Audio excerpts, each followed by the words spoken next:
जोंनि बर' बिसाफोरखौ न' सेफायनानै जिसिबिफोरजों हुरलाबजोबनाया सोर हुरलाबजोबखो आं बेखौ कागजे कलमेसो बुंखायो बेखौनो लेखायाव जि दं आं बेखौसो बुंगोन सोर बे न'फोरखौ इभिक्सन खालामखो जोंनि बर' बिसाफोरखौ आलाय आथानि न'फोरखौ सेख्राबजोबखो मन्दिर गिर्जाफोरखौ सोर हुख्रेमजोबखो बिनि प्रुफखौ आं होनो नागिरदों बिथांमोनानै प्रमद बर' बिथां सार उरखाव गोरा सार आरो जोंहा चिफ मिनिस्टारनि मोनसे कल'नियाव गुवाहाटीनि 2023 नि 12 जुनाव मोनसे मिटिं एडप्शन खालामदों माने लेखा लिरदों माने मिटिं जादों मा खालामनांगौ बेयाव बिथांमोना लिरदों नै जे सरकारि हायाव थानाय साफ्रोमखौबो रेगुलार एभिक्सन खालामनांगौ होननानै बेयाव लिरनायानो दंखायो दा दाया सोरनि नङा होमबा दाया सोरनि बेयावनो प्रमद बर' बिथाङानो लिरनानै लाना फैखाबाय जे एभिक्सन खालामनांगौ सरकारि हायाव थानाय रायजो राजा बर'आनो जा सिमसेयानो जा बांगालानो जा गासैखौबो एभिक्सन खालामनांगौ होननानै नै लेखायावनो दंखायो बे लेखाखौ आं बे रायजोफोरनो होलांगोन बेयाव थानाय रायजोफोरनो होलांगोन दा बेयावनो दंखायनो डेटआ जाबाय 12 जुन 2023 गुवाहाटीयाव जादों नै कनफारेन्स हलाव CM ब्लक नं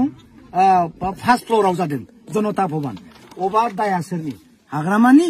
ना प्रमद बर'नि प्रमद बर'आसो गभर्नमेन्ट प्रमद बर'आसो बे लेखाखौ लाना फैदों बिनिखायनो इभिक्सना कन्टिनिउअस जागासिनो दं दा इलेक्सननि थाखायसो स्टप थाथ'दों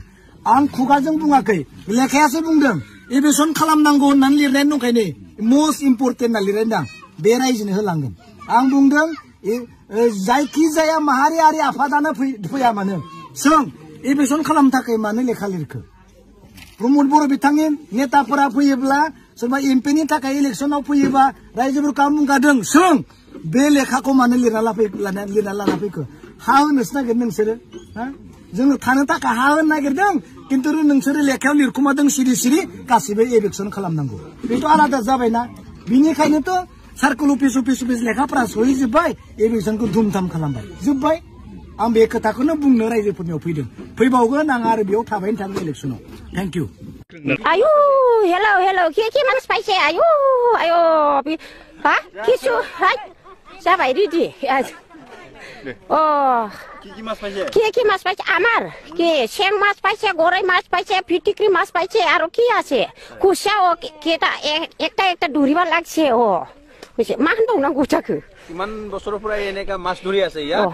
আমি 3 বছর মান ধরি আছে এলা কালিকাটো যে এক কলাই পাইছলু আজিও এলাছে মারি আছে কিছু নাই আজি পাবো না পাবো মনে না থাকি মুই